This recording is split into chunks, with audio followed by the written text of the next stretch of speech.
Hello everyone, I am Ravi Jain. आज हम structure analysis के बेसिक कंसेप्ट्स का पार्ट 2 देखेंगे। इस सीरीज को हम लेक्चर 1 ही बोलेंगे और आज हम इसमें जो भी एक और कंसेप्ट समझेंगे स्ट्रक्चर एनालिसिस का।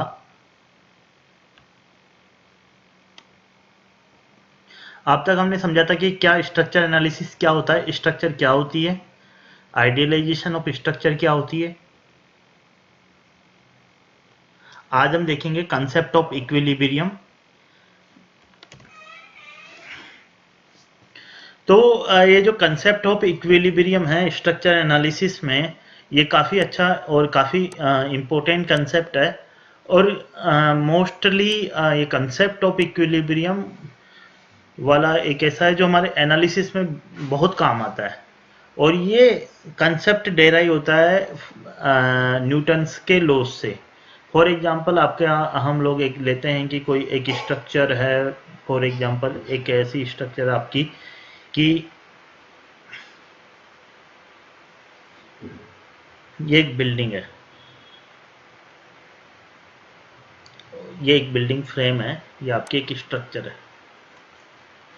और ये जो स्ट्रक्चर है इस पे कंसेप्ट ऑफ इक्विलिब्रियम कैसे लगता है या न्यूटन का लॉ कैसे लगता है कि आपका जैसे मान लो कि ये बिल्डिंग है।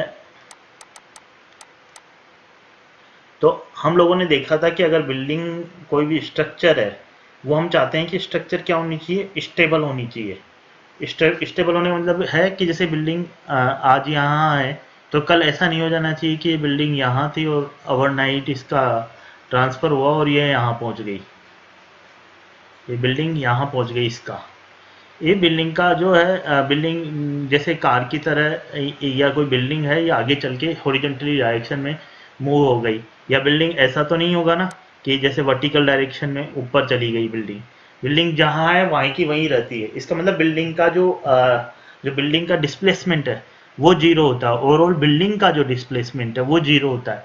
मतलब आप लोगों ने देखा होगा कि अगर कोई चीज़ न्यूटन का फर्स्ट लॉ क्या बोलता है कि अगर कोई चीज़ कांस्टेंट है और कोई चीज़ अगर रुकी हुई है तो वो तब तक रुकी रहती है जब तक उस पर कोई एक्सटर्नल फोर्स काम नहीं करता, कोई नेट फोर्स काम नहीं करता।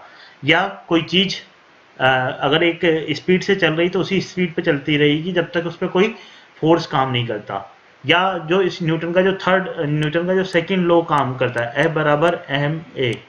मतलब कि अगर असलरेशन मतलब चेंज इन वेलोसिटी हो गई, तो अगर वो ये चीज जीरो है, ए जीरो है, मतलब कि जो चीज जहां की जही है तो उस पर लगने वाला जो नेट फोर्स है वो क्या होना चाहिए, जीरो होना चाहिए। तो फर्स्ट लॉ और थर्ड जो सेकंड लॉ वो एक ही बात है। थर्ड लॉ ऑफ मोशन क्या होता है वो भी हम देख लेंगे। पर ये जो कंसेप्ट ऑफ इक्विलिब्रियम है फर्स्ट और सेकंड लॉ ऑफ मोशन से डायरेक्टली दे रहा है हो सके, क्योंकि हमारी जो भी स्ट्रक्चर्स होगी चाहे बिल्डिंग हो ब्रिज हो, हम नहीं चाहते कि वो उनका डिस्प्लेसमेंट हो, उनका रिजिड बॉडी डिस्प्लेसमेंट हो सकता है कि उसमें इंटरनल डिस्प्लेसमेंट हो, डिफॉर्मेशंस आएंगे जो उनमें डिस्प्लेसमेंट्स होंगे। वो वाले कौन से डिस्प्लेसमेंट होंगे, जो डिफॉर्मेशंस है, जो डिफॉर्म होगी बिल्डिंग ताकि वो फोर्सेज को रेजिस्ट कर सके, वो अलग डिस्प्लेसमेंट है। पर हम नहीं चाहते कि उसमें लार्ज, जैसे मान लो कि बिल्डिंग की छत है उसमें मतलब वो इतना डिप हो जाए कि उसमें रहने वाले लोग रह नहीं सके, इस टाइप का हम परमानेंट डिस्प्लेसमेंट नहीं चाहते। तो इसलिए उस मतलब तो उसका मतलब क्या हुआ कि वो ए जीरो है, इसका मतलब उस पर बिल्डिंग पे लगने वाला जो नेट फोर्स है वो जीरो होगा। मतलब स्ट्रक्चर्स पे लगने वाला नेट फोर्स क्या होना चाहिए, जीरो होना चाहिए। मतलब सारे फोर्सेज का सम जो होना चाहिए जीरो होना चाहिए। इसका मतलब वो जहां की जगह है वहीं की वहीं बनी रहेगी। तो यही क्या है, इक्विलिब्रियम का कंसेप्ट है। और इसी इक्विलिब्रियम के कंसेप्ट से बहुत सारी जो स्ट्रक्चर्स है सोल्व हो जाती है, बहुत सारी स्ट्रक्चर एनालाइज हो जाती है। जो हमने देखा ना स्ट्रक्चर एनालिसिस का मतलब, अगर आपकी स्ट्रक्चर एनालाइज हो जाती है इनसे इक्विलिब्रियम के इक्वेशन से, तो उनको हम लोग कैसे, उनको एक टर्म भी दी जाती है, उसको बोलते हैं स्टैटिकली डिटर्मिनेट स्ट्रक्चर्स।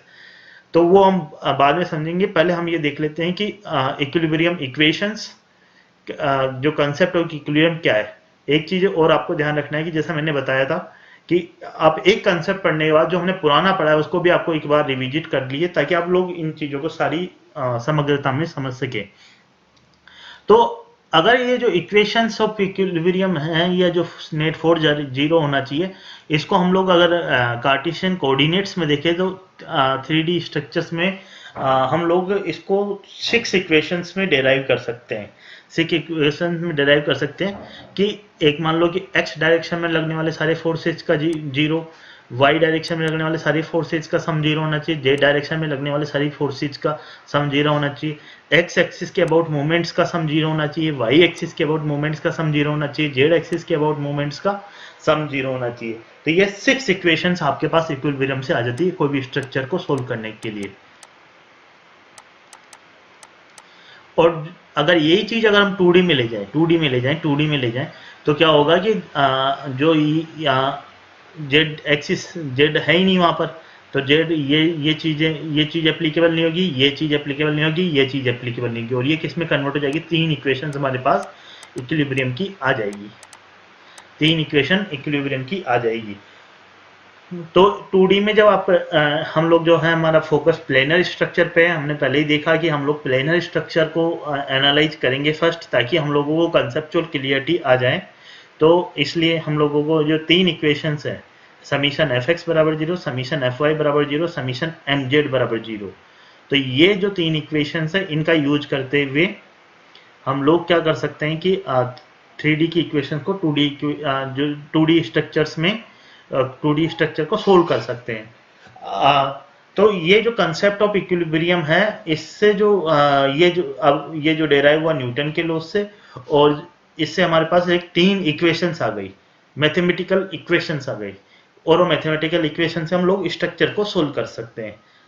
अब इसमें सबसे एक इम्पोर्टेंट कंसेप्ट मैं आपको और बताता हूँ, वो ये है कि जब भी आप ये स्ट्रक्चर का हम सब्जेक्ट पढ़ रहे हैं, स्ट्रक्चरल एनालिसिस का, तो आपको ध्यान रखना है कि जब भी हम स्टैटिक वर्ड बोले, तो स्टैटिक का मतलब पूरे स्ट्रक्चर एनालिसिस में उसका मतलब है हम लोग फोर्सेज के बारे में बात कर रहे हैं। किसके बारे में बात कर रहे हैं? फोर्सेज से रिलेटेड बात कर रहे हैं। और हम जब भी काइनेमेटिक वर्ड बोले, काइनेमेटिक बोले, तो हम लोग बात कर रहे हैं डिस्प्लेसमेंट्स की।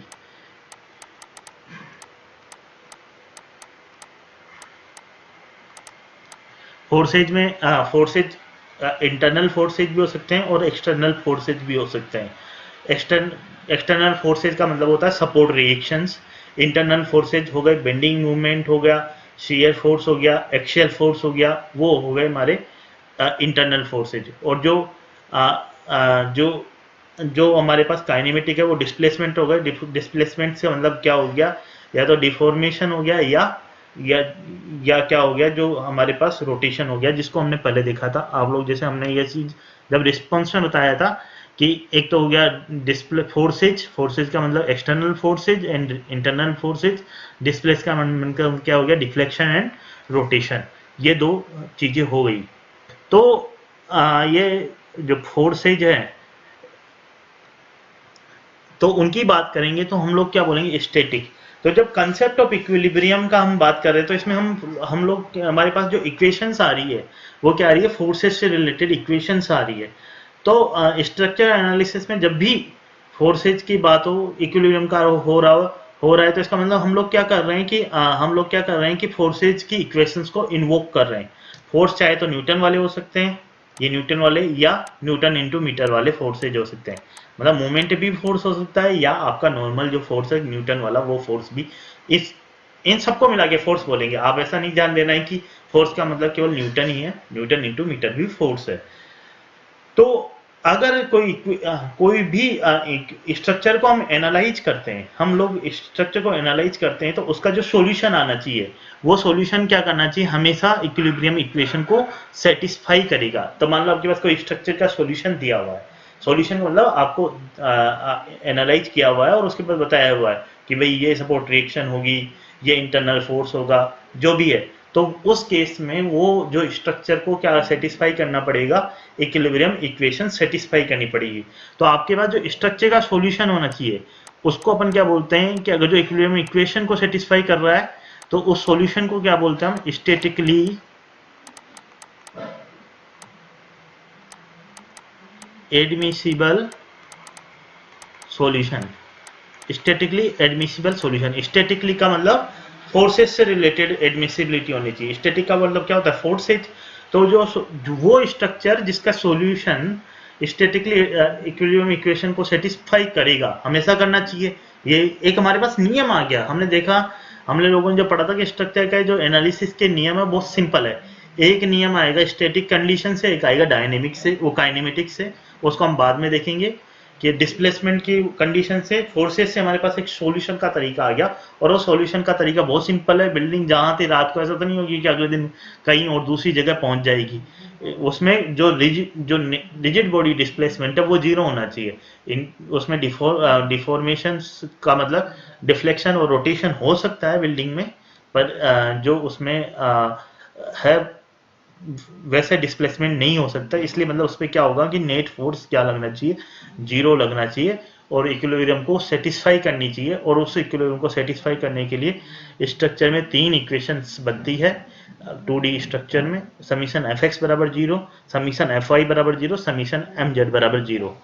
अब इसमें एक इंपॉर्टेंट कंसेप्ट है, ये जो यहाँ लिखा हुआ है कि अगर स्ट्रक्चर इक्विलिब्रियम में है तो स्ट्रक्चर का हर टुकड़ा, आप स्ट्रक्चर को तोड़ भी देंगे, मतलब हर फ्री बॉडी, ये क्या होता है फ्री बॉडी, हम इसको समझेंगे, वो भी क्या करना चाहिए, इक्विलिब्रियम को सेटिस्फाई करना चाहिए। स्ट्रक्चर अगर इक्विलिब्रियम में है तो स्ट्रक्चर का हर टुकड़ा, हर स्ट्रक्चर का हर फ्री बॉडी क्या करनी चाहिए, इक्विलिब्रियम को सेटिस्फाई करनी चाहिए। अब इसका क्या मतलब होता है उसको समझने से पहले हम लोग देखते हैं कि इक्विलिब्रियम इक्विलिब्रियम इक्वेशन, अभी हमने ये कंसेप्ट पढ़ा कि स्ट्रक्चर इक्विलिब्रियम है तो उसका मतलब हर टुकड़ा भी इक्विलिब्रियम होगा। ये आपको कंसेप्ट समझ में आ जाएगा तो आप सारे स्ट्रक्चर के बहुत सारे सॉल्यूशन कर सकते हैं।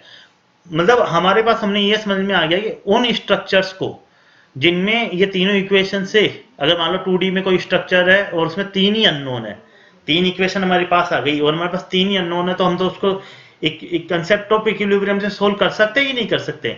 तो उन स्ट्रक्चर को कई लोग जो है उसको नाम भी दे देते हैं, क्या बोल देते हैं, स्टैटिकली डिटर्मिनेट स्ट्रक्चर्स। हम लोग उसको कंसेप्ट को और दोबारा देखेंगे, पर आप समझ में आया कि स्टैटिक का मतलब जो फोर्सेज की इक्वेशन से ही सोल्व हो जाते हैं, जिसके फोर्सेज हम लोग निकाल सकते हैं। स्टैटिकली डिटर्मिनेट का मतलब, स्टैटिक का मतलब फोर्सेज, फोर्सेज का मतलब फोर्सेज की करस्पॉन्डिंग इक्वेशंस कौन सी, इक्विलिब्रियम की इक्वेशन, जिनको आप इक्विलिब्रियम की उस स्ट्रक्चर जिसको आप इक्विलिब्रियम से ही सोल्व कर पाए।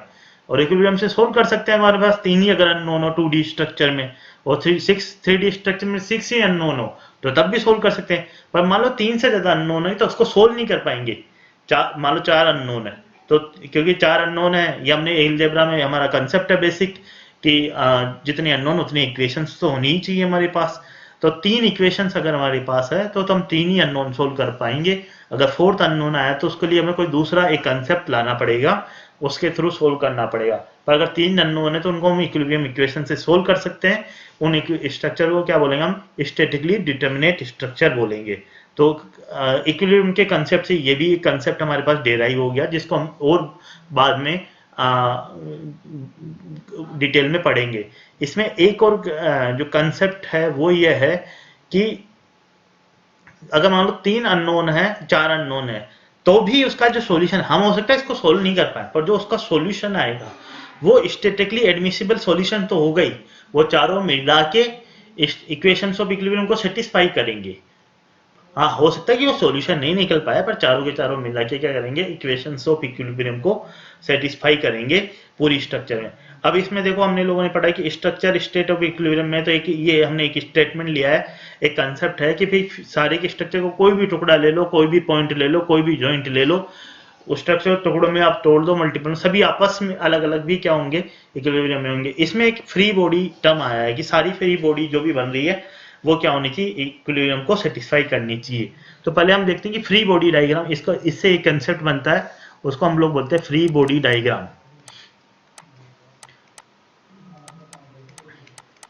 और ये काफी इंपॉर्टेंट कंसेप्ट है फ्री बॉडी डायग्राम कंसेप्ट। अगर आपको ये क्लियर हो जाएगा, free body diagram concept clear हो जाएगा, तो आप हर स्ट्रक्चर को एनालाइज कर पाएंगे, और ये आपको बनाना ही आना पड़ेगा। तो फ्री बॉडी डायग्राम का मतलब क्या है कि आप स्ट्रक्चर के जो स्ट्रक्चर में केवल फोर्सेज जो लग रहे हैं वो दिखाओ, स्ट्रक्चर में जो फोर्सेज लग रहे हैं वो दिखाओ, उसकी ज्योमेट्री से रिलेटेड जो चीजें हैं उनके करस्पॉन्डिंग इक्वेशंस, करस्पॉन्डिंग जो रिएक्शंस है वो लगा दो, बाकी चीजों से उसको फ्री कर दो, आइसोलेट कर दो स्ट्रक्चर को। फॉर एग्जांपल हमारे पास एक स्ट्रक्चर दी हुई है, इसको सिंपली सपोर्टेड बीम भी बोला जाता है। हम लोग देखेंगे कि भाई सिंपली सपोर्टेड बीम क्या होता है। यहाँ पर मतलब जो है कि जो स्ट्रक्चर्स हैं उसमें क्या है कि एक तरफ रोलर सपोर्ट है और एक तरफ पिंड सपोर्ट है। ये हम लोग देखेंगे बाद में कि ये क्या होते हैं, पर अभी आप अभी के लिए, फॉर एग्जांपल अभी के लिए आप ये मान लीजिए कि भाई आपको ये चीज पता है, और इस हम देखेंगे बाद में कि क्या होता है। तो हम लोग इसका फ्री बॉडी डायग्राम, तो फ्री बॉडी डायग्राम बहुत ईजी है। इसमें क्या होता है कि यहाँ पर एक रिएक्शन यहाँ जनरेट होती है, इसको हम लोग नाम दे देते हैं AX और एक वाई। ये क्या है, सपोर्ट रिएक्शंस है, सपोर्ट पे रिएक्शंस हो रही है लोड के कारण, जो कि लोड को रेजिस्ट करने के लिए बन रही है। नहीं तो अगर मान लो ये सपोर्ट रिएक्शन नहीं आएगी तो ये क्या होगा, स्ट्रक्चर जमीन में धंस जाएगा या सपोर्ट्स के नीचे धंस जाएगी और लोड बियर नहीं कर पाएगी उसके। तो यहाँ पर क्या होगा, और यहाँ पर एक ही रिएक्शन आती है वर्टिकल डायरेक्शन में, वाई डायरेक्शन में BY। ठीक है, ये हमने इसको ऊपर की तरफ होता हुआ बनाया है, क्योंकि हम लोग अपना इंट्यूशन लगा रहे हैं कि भाई ये जो है ये P नीचे आ रहा है तो उसको सपोर्ट करने के लिए ऊपर आएगी, और ये एक सामने बने। ये हो सकता है अलग डायरेक्शन में भी, हमने अज्यूम किया कि भाई ये वर्टिकल डायरेक्शन में है। और ये आपको मैं अभी बता रहा हूँ कि भाई इस वाले सपोर्ट पे, जो कि इसको अपन लोग नाम दे सकते हैं, इस वाले सपोर्ट पे 2 रिएक्शन आती है, इस वाले सपोर्ट पे 1 रिएक्शन होती है। अभी आपको ध्यान रखना है, बाद में हम समझाएंगे सपोर्ट को पढ़ेंगे जब। केवल अभी हमने कंसेप्ट को समझाने के लिए आपको अभी केवल आपको मान के चलना है कि भाई ये 2 रिएक्शंस आती है। तो इसका जब भी आप इसको इस स्ट्रक्चर को फ्री बॉडी डायग्राम में कन्वर्ट करेंगे, फ्री बॉडी डायग्राम में कन्वर्ट करेंगे, तो आप क्या करेंगे, सिंपल केवल रिएक्शंस दिखाई, मतलब जो इस पे फोर्सेज लगने वाले हैं वो सारे दिखाइए, ताकि हम क्या कर सके, इक्विलिब्रियम इक्वेशंस लगा सके। बाकी चीजों को भूल जाओ, बाकी चीजों को क्या करो, भूल जाओ। बस ये हमारे पास इस स्ट्रक्चर का क्या बन गया, फ्री बॉडी डायग्राम बन गया। अब हम इस पे क्या करेंगे, इक्विलिब्रियम की इक्वेशंस लगाएंगे। वो क्या थी, समीशन Fx बराबर 0, समीशन Fy बराबर 0 और समीशन Mz बराबर 0। ठीक है, तो समीशन Fx बराबर 0 तो ये तो हम लोग लगा सकते हैं, और समीशन Fx का मतलब जो इस स्ट्रक्चर पे जो हॉरिजॉन्टल डायरेक्शन में लगने वाले सारे फोर्सेज का सम 0 होना चाहिए, क्योंकि ये जो बीम है वो कहीं जा तो नहीं रहा है, वहीं का वहीं रहेगा। तो इसमें सारे x डायरेक्शन में, मतलब क्योंकि जो कि हॉरिजॉन्टल डायरेक्शन में कौन कौन से फोर्स लग रहे हैं, केवल AX इस हॉरिजॉन्टल डायरेक्शन में फोर्स लग रहा है और कोई फोर्स नहीं है। इसका मतलब AX नहीं होना चाहिए, क्योंकि उसको बैलेंस करने के लिए कोई है ही नहीं। तो AX होगा तो स्ट्रक्चर इस डायरेक्शन में चली जाएगी, नहीं चली जाएगी, स्ट्रक्चर इस डायरेक्शन में चली जाएगी, स्ट्रक्चर इस डायरेक्शन में नहीं जानी चाहिए, तो AX क्या हो गया, 0 हो गया। ये हमें समझ में आ गया। और एक समीशन A, इसको अपन इसका मतलब यहाँ पर लिख सकते हैं कि AX बराबर 0। ठीक है, समीशन Fy बराबर 0, इसका मतलब क्या हो गया, AY प्लस BY किसके बराबर होना चाहिए, P के बराबर होना चाहिए। P है वो, उसको मिला के, दोनों मिला के क्या होना चाहिए, रोक पाना चाहिए ना।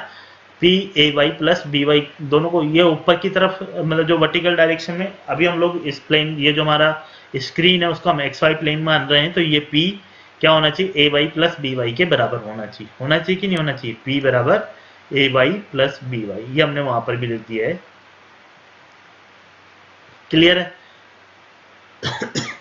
तो अब ये 2 इक्वेशंस है, तो हमारे पास कितने अननोन थे, दो अननोन थे, 3 अननोन थे। तो एक तो हमने निकाल लिया, अब AY और BY, इससे भी हमें पता नहीं चल पाता कि AY कितना है, BY। तो हमें एक और इक्वेशन यूज करनी पड़ेगी। तो उसका मतलब है कि Z एक्सिस के अबाउट जो हमारे मोमेंट्स होंगे, उसका मोमेंट का सम 0 होगा। इसमें जो हम इस इक्वेशन को यूज करते हैं, वो इसमें सबसे इंपॉर्टेंट पॉइंट है कि भाई ये जेड एक्सिस के अबाउट तो है, पर आपको कोई पॉइंट पकड़ना पड़ेगा, उसके अबाउट फोर्सेज का मोमेंट लेना पड़ेगा, क्योंकि सारे लग रहे हैं फोर्सेज। तो फोर्स को डिस्टेंस से मल्टीप्लाई करेंगे तभी आपको मूवमेंट मिलेंगे। तो मूवमेंट का जो सम आपको 0 करना है। मूवमेंट का मतलब ये फोर्स लग, सारे मूवमेंट्स जितने भी स्ट्रक्चर में जनरेट हो रहे हैं, तो कोई भी आपको एक पॉइंट पकड़ना पड़ेगा। तो मान लो कि सपोज करो आपने ए पॉइंट, ये जो पॉइंट है ए पॉइंट पकड़ लिया, ए पॉइंट पकड़ लिया आपने, ए पॉइंट पकड़ लिया, इसके अबाउट मूवमेंट निकालने सारे फोर्सेज का और सम जीरो करना है। तो मूवमेंट क्या होंगे, कुछ मूवमेंट ऐसे लगेंगे, कुछ हो सकता है कि दो ही डायरेक्शन में ले सकते हैं। जैसे मान लो हॉरिजॉन्टल फोर्स लग रहा है तो वो तो या तो इस डायरेक्शन में लगेगा या इस डायरेक्शन में लगेगा। वर्टिकल है तो वो या तो इस डायरेक्शन में लगेगा या इस डायरेक्शन में। ऐसे ही मूवमेंट है या तो क्लॉकवाइज लगेगा या एंटी क्लॉकवाइज लगेगा। ठीक है, तो अपन को क्या करना है कि जो क्लॉकवाइज मूवमेंट है उनका सम किसके बराबर होना चाहिए, एंटी क्लॉकवाइज मूवमेंट का सम के बराबर। ये जब हम इक्विलिब्रियम इक्वेशंस लगा रहे हैं, जैसे कई बार क्या होता है, कई लोग इक्विलिब्रियम इक्वेशंस भी सही ढंग से नहीं लगा पाते हैं क्योंकि उनको वो क्या है कि वो कई बार प्लस माइनस के चक्करों में फंस जाते हैं। बस आपको सिंपल ध्यान रखना है कि जो जितना ऊपर की तरफ फोर्स लग रहे हैं उतने नीचे की तरफ लगने चाहिए स्ट्रक्चर में, तभी वो बैलेंस में। जितने नीचे की जितना एक हॉरिजॉन्टल डायरेक्शन में लगते हैं उसके अपोजिट में बराबर लगने चाहिए। जितने मूवमेंट क्लॉकवाइज में होने चाहिए स्ट्रक्चर पे उतनी एंटी क्लॉकवाइज में मूवमेंट लगने चाहिए। पर जो ये जेड एक्सिस के अबाउट मूवमेंट जीरो करना है, समीशन एम बराबर जीरो करना है। अब आप जब स्ट्रक्चर में लग रहे हैं तो आप इसको डायरेक्ट समीशन एम भी लिख सकते हैं जीरो, कोई प्रॉब्लम नहीं है क्योंकि अब ये समझ में आ रहा है कि 2D स्ट्रक्चर तो जेड एक्सिस के अबाउट ही हम कर रहे हैं। और मेन बात यह है कि आप कौन सा पॉइंट पकड़ रहे हैं। फॉर एग्जाम्पल मैं ए पॉइंट पकड़ रहा हूँ, आप ए पॉइंट ले लीजिए। तो ए पॉइंट के अबाउट मूवमेंट निकालने हैं तो सारे फोर्सेज लेने, तो कौन कौन से फोर्सेज हैं। ए एक्स तो हमें पता है कि जीरो हो गया, इसको तो लेने की जरूरत नहीं है। पर ए पॉइंट मैंने क्यों लिया, ए पॉइंट, बी पॉइंट भी ले सकते हैं। आपको वो फोर्स लेना है जिससे ज्यादा से ज्यादा फोर्सेज गुजर रहे हो, क्योंकि कोई भी पॉइंट का मूवमेंट क्या होता है, मूवमेंट बराबर क्या होता है, फोर्स इंटू डिस्टेंस। जैसे बी वाई है, बी वाई का मूवमेंट क्या होगा, बी वाई का ए पॉइंट के अबाउट क्या होगा, बी वाई इंटू ये जो है A plus B, B Y into A plus B होगा कि नहीं होगा, या तो बी वाई और किस डायरेक्शन में होगा, एंटी क्लॉकवाइज में। तो जो एंटी क्लॉकवाइज है उनको हम एक तरफ लिख देते हैं, B Y into A plus B होगा। इसको मैंने अभी फॉर एग्जाम्पल ताकि हमें याद रहे एंटी क्लॉकवाइज को एक तरफ लिख दिया। और फिर हमारे पास आया पी, पी पी का इस पॉइंट के अबाउट मूवमेंट क्या होगा, ए, पी इंटू ए, पी इंटू ए। ठीक है, अब हमारे पास फिर फोर्स आया ए एक्स, तो ए एक्स तो ए पॉइंट से क्रॉस हो रहा है, ए वाई भी ए पॉइंट से क्रॉस हो रहा है। तो हमने जो हमने पॉइंट ए लिया वो इस टाइप का ज़्यादा सेलेक्ट करते हैं हम लोग जिससे ज़्यादा से ज़्यादा फोर्सेज क्रॉस हो रहे हो, ताकि उनका मूवमेंट क्या आ जाएगा, जीरो हो जाएगा। तो उनको इक्वेशन में नहीं लिखना पड़ेगा और इक्वेशन से थोड़ा क्या हो जाएगा, इजीनेस आ जाएगी। तो आप इससे बी वाई निकाल सकते हैं कि नहीं निकाल सकते, बी वाई बराबर क्या आ जाएगा, P A upon A plus B, B Y बराबर क्या आ जाएगा, P A into A plus B. और आप इसको बी, अब हमारे पास बी वाई ये आ गया, तो ए वाई निकालने के लिए आप इसमें पुट कर सकते हैं, इसमें आप पुट कर सकते हैं ये सारा जो है हमारा यहाँ पर इरेज हो गया है ड्यू टू, हम लोग इसको यूज कर लेते हैं दोबारा, A Y A X B Y, B Y बराबर क्या आया था हमारे पास, पी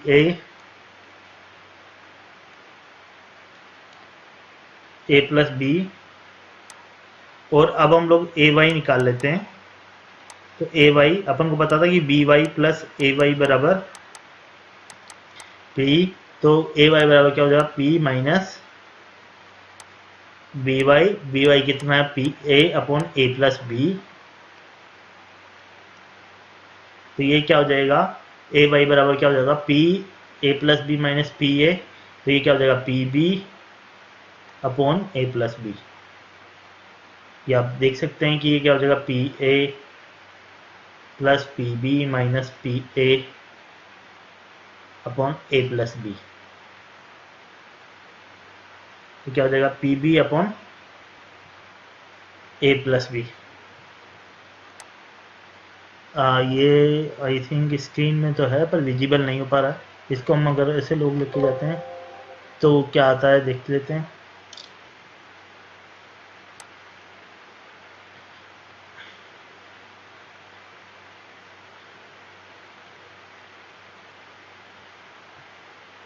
हाँ, तो आ रहा है। तो ये हमने दोबारा लिखा था वो ठीक है। अभी हम लोग ये देख रहे थे कि ए वाई निकाल लिया अपन ने, बी वाई निकाल लिया, ए वाई बी आ गया, P A upon P B upon A plus B. तो ये स्ट्रक्चर को हमने एनालाइज किया। पर इसमें हमें एक और कंसेप्ट जो इम्पोर्टेंट है, इसको हम लोग एक दूसरे फ्रेश पेज में लिख लेते हैं कि हमने कि ये स्ट्रक्चर एनालाइज की और ये P आ रहा है, ये A आ रहा है, ये B आ रहा है, तो ये फोर्स जो अपना AX था, AY था, BY था, तो AY बराबर हमारे पास आ रहा है PB upon A plus B, और BY बराबर क्या आ रहा है PA upon A plus B.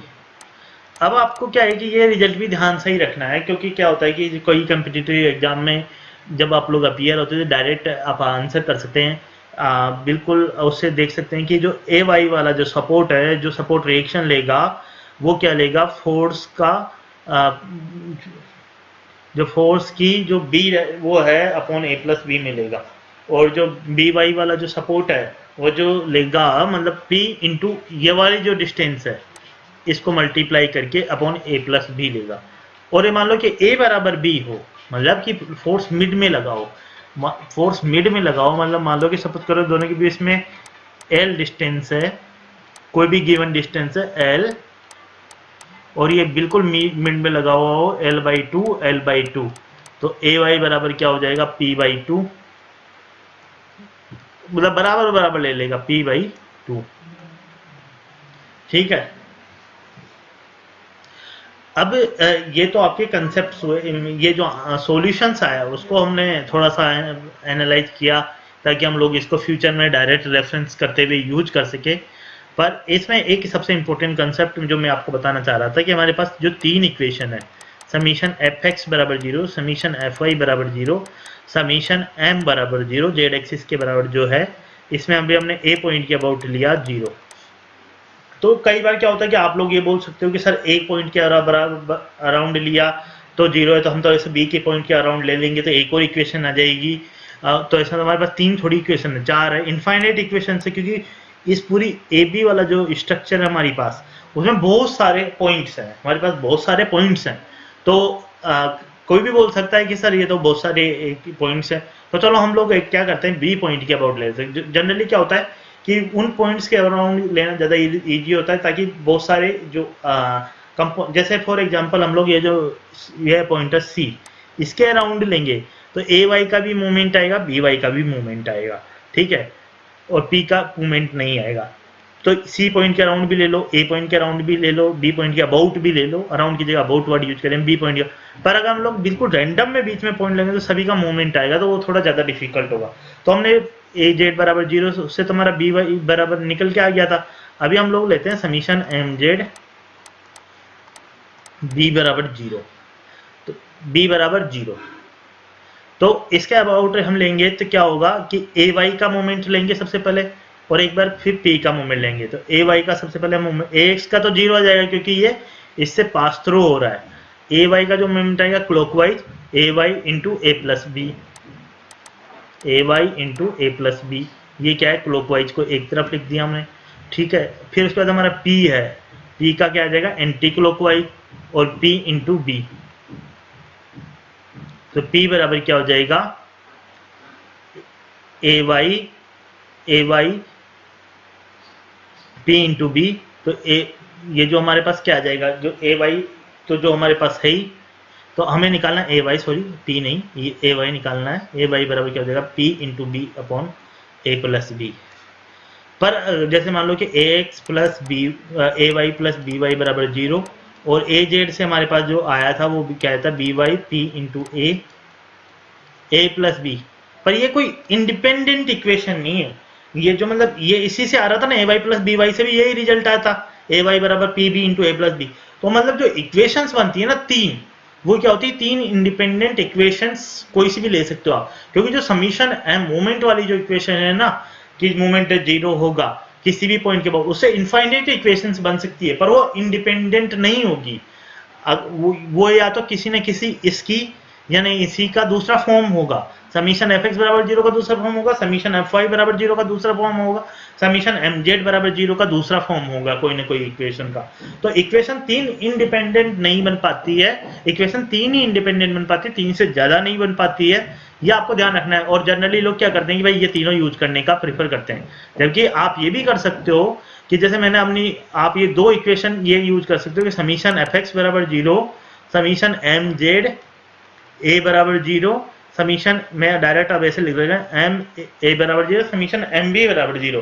तो एम ए बराबर 0 करोगे तो ए वाई बराबर P B into A plus B आ जाएगा, एम बी बराबर यूज करोगे तो, और एम ए बराबर बी वाई बराबर P A into A plus B दोनों आ जाएंगे। तो मतलब आप मान लो कि समीशन एम सी बराबर 0 यूज कर रहे हो कि सी पॉइंट के अबाउट मोमेंट, तो ए वाई का जो मोमेंट आएगा सी पॉइंट के अबाउट क्लॉकवाइज डायरेक्शन में आएगा, और ये बी वाई का क्या आएगा एंटी क्लॉकवाइज में। जो ए एक्स है वो उसका 0 आएगा, तो ए वाई का लिखते हैं। पहले हम लोग यहाँ डिसाइड कर लेते हैं कि हम एंटी क्लॉकवाइज को इधर लिखेंगे, क्लॉकवाइज को उधर लिखेंगे, ऐसा करके।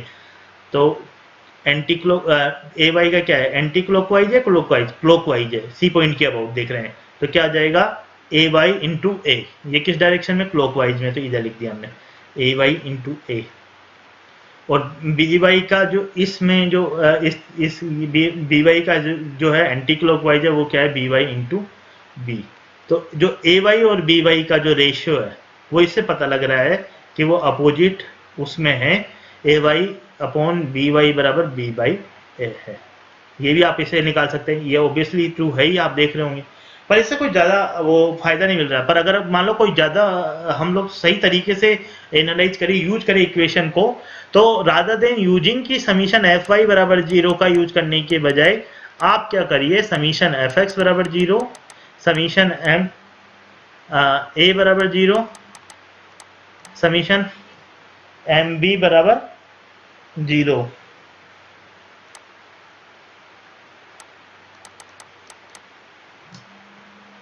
Summation M Y M A बराबर 0, समीशन एम बी बराबर 0।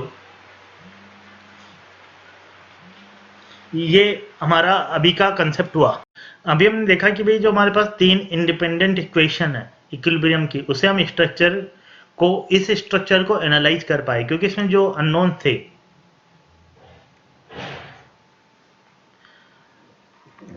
वो हमारे पास क्या थे, तीन ही अननोन थे।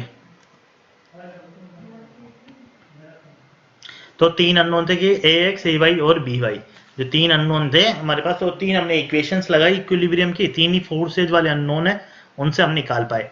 अब इसमें क्या होता है कि अभी हमने एक और कंसेप्ट पढ़ा था कि स्ट्रक्चर अगर इक्विलिब्रियम में है, हमारी अगर स्ट्रक्चर इक्विलिब्रियम में है तो स्ट्रक्चर का हर टुकड़ा भी इक्विलिब्रियम में होगा, स्ट्रक्चर का हर टुकड़ा भी इक्विलिब्रियम में होगा।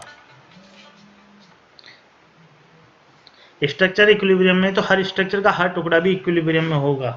तो उसका क्या मतलब है कि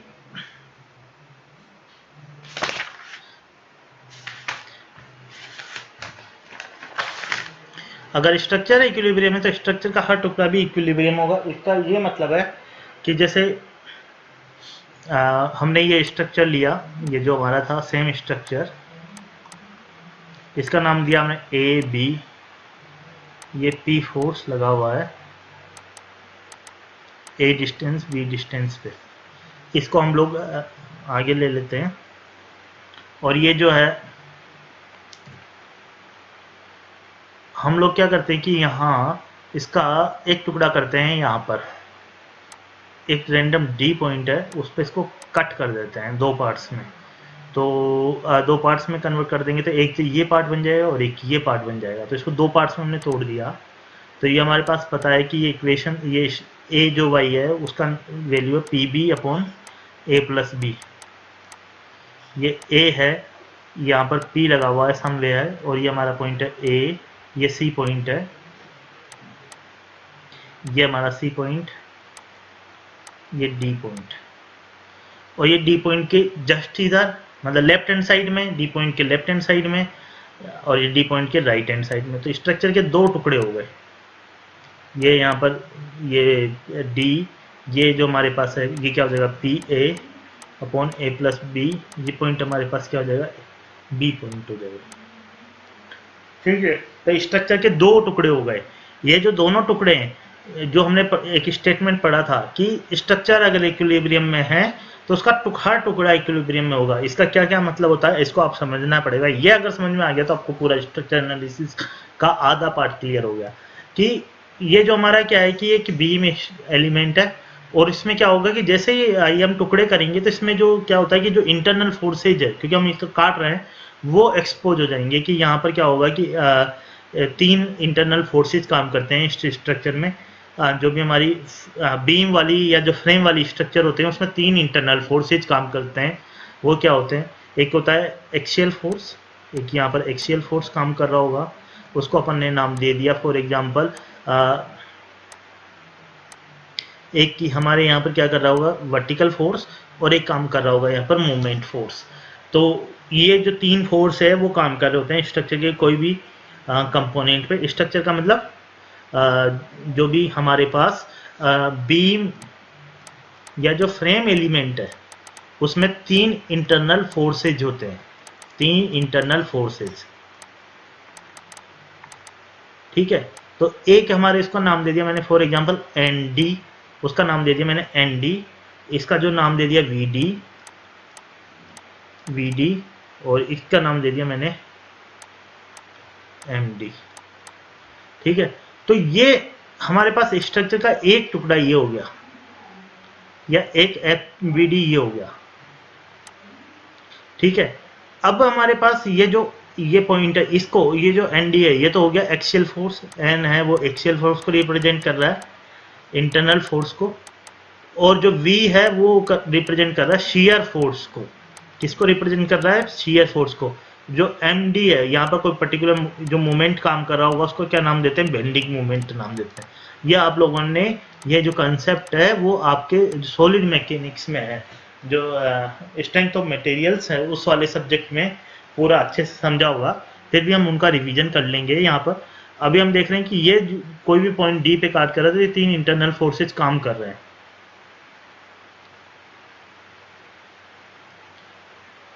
तो ये स्ट्रक्चर का एक टुकड़ा, इसको अपन बोल सकते हैं FBD1। एक हमने बनाई थी पूरी स्ट्रक्चर का equilibrium AY, BY, AX, P। एक FBD ये था। अब हमने पढ़ा था कि हर FBD इक्विलिब्रियम, तो इस पे लगा लिया हमने इक्विलिब्रियम।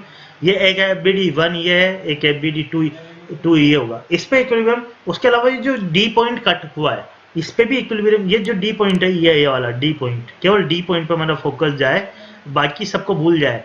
हर जॉइंट हर टुकड़ा सब कुछ इक्विलिब्रियम पे होता है, क्योंकि ये तो न्यूटन का थर्ड लॉ है। तो ये भी क्या होगा, इक्विलिब्रियम पे होगा कि अगर इस पॉइंट पे D पे अगर ND फोर्स ऐसा है तो एक ND फोर्स क्या होगा, एक ऐसा इस पे भी लगना चाहिए। ये अगर VD ऊपर की तरफ, ये हो सकता है ये इधर हो तो उस पे इधर लगेगा, इस पे ऊपर की तरफ लग रहा है तो एक इस पे जो शीयर फोर्स है वे क्या लगेगा, D पे लगेगा। इस पे अगर बेंडिंग मोमेंट क्लॉकवाइज लग रहा है तो इस पे बेंडिंग मोमेंट क्या लगेगा, बेंडिंग मोमेंट क्या लगेगा, एंटी क्लॉकवाइज लगेगा। जो हमारा मतलब D पॉइंट है उसका FBD बनाएंगे तो क्या हो जाएगा कि अगर अपन ने ND VD MD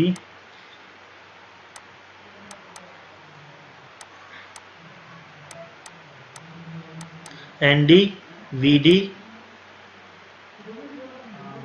ये क्लॉकवाइज, ये क्या है क्लॉकवाइज, तो ये हमने सॉरी ये एंटी क्लॉकवाइज लगेगा, ये एंटी क्लॉकवाइज लगेगा, वो हमने सेम क्लॉकवाइज में ले लिया। ये एंटी क्लॉकवाइज, ये क्लॉकवाइज, तो हमारे को एंटी क्लॉकवाइज लेना पड़ेगा। ये डी पॉइंट का क्या हो गया, FBD हो गया। ऐसे ये जो बी वाली स्ट्रक्चर है, ये बी वाली स्ट्रक्चर ये भी अपनी क्या होगी, अलग से इक्विलिब्रियम में होगी, मतलब तो FBD2 में ही होगी, जिसको हम अलग से सेपरेट कर लेते हैं ताकि आपको जो डी पॉइंट है, ये जो DB वाली पार्ट है, DB वाला पार्ट, तो ये क्या हो जाएगा D, ये B, तो उस पर क्या हो जाएगा, ये ND लग रहा है, ये VD, ये MD, और ये क्या हो जाएगा PA/A+B। ये भी इस पे भी अलग से इक्विलिब्रियम इक्वेशन लगा सकते हैं। इसका मतलब क्या हो गया, ये जो VD है वो मैं साफ साफ बोल सकता हूँ कि किसके बराबर होगा, PA × A+B के। नहीं नहीं, साफ साफ नहीं बोल सकते, एम डी का भी मूवमेंट है वर्टिकल फोर्स एज के, उससे हम ये बोल सकते हैं कि वी डी बराबर किसके होगा, P A into A plus B के बराबर होगा वर्टिकल फोर्स एज के इक्विलिब्रियम से। ऐसे एन डी बराबर जीरो का एम डी बराबर भी निकाल सकते हैं कि वो क्या होगा कि इस डायरेक्शन में आएगा और minus P A upon A plus B आ जाएगा।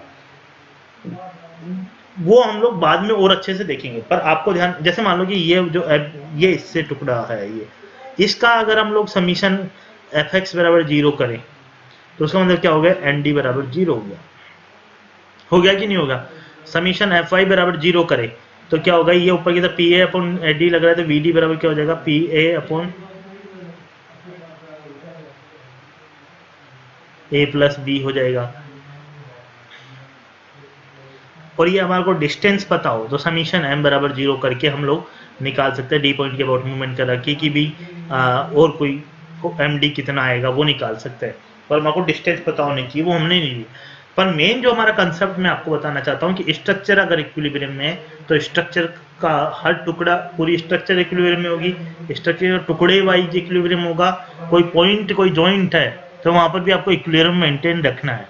ये आपको स्ट्रक्चर एनालिसिस के फ्री बॉडी डायग्राम का कंसेप्ट है, और ये यूज करके ही आप स्ट्रक्चर्स को हर वे में एनालाइज कर पाएंगे। तो ये हमारा इक्विलिब्रियम का कंसेप्ट हुआ, और जो इससे इक्वेशन हम सोल्व कर पाते हैं इक्विलिब्रियम, उनको बोलते हैं स्टैटिकली डिटरमिनेट स्ट्रक्चर्स। और जो हमारे पास हमेशा स्ट्रक्चर का जो सॉल्यूशन है वो हमेशा इक्विलिब्रियम सेटिस्फाई करेगा, इसलिए इक्वेशन का स्ट्रक्चर अगर जो इक्विलिब्रियम सेटिस्फाई नहीं करता तो उसको बोलते हैं स्टैटिकली इनएडमिसिबल सॉल्यूशन। और हमारे सॉल्यूशन क्या आना चाहिए, हमेशा स्टैटिकली एडमिसिबल सॉल्यूशन आना चाहिए। आई होप ये आपको कंसेप्ट बिल्कुल क्लियर हुए होंगे। Thank you very